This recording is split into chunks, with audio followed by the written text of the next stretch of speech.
তেল, সর্ষের তেল, পনিরটাকে ভাজবো হালকা হালকা।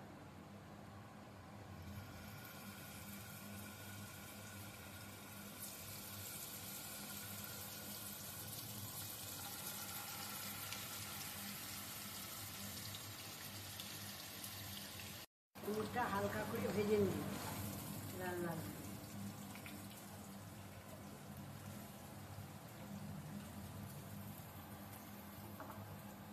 কালো জিরে দিলাম,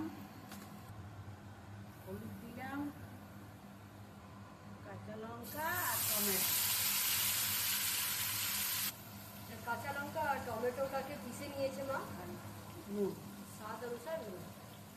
জিরে আর আদা বাটা একসাথে পিছানো আছে 1 পিস। যাবে, এটা এখন ভাজা ভাজা করা হবে। ভাজা হয়ে গেছে, তেল ছেড়েছি দেখুন। দিয়ে একটু জল দিয়ে দিই।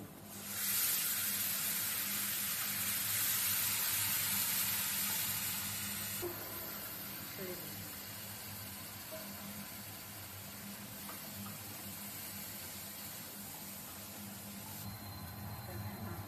ফেনা দিয়ে দিই।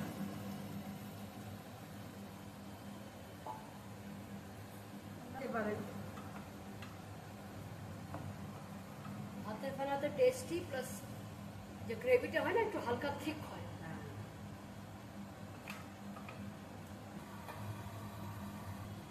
তো আপনারা এতে টমেটো পিউরিও দিতে পারেন, আর মা এখানে টমেটো কেচাপ দিল একটু আরও এটাকে মানে লাল করার জন্যে, টেস্টের জন্যে।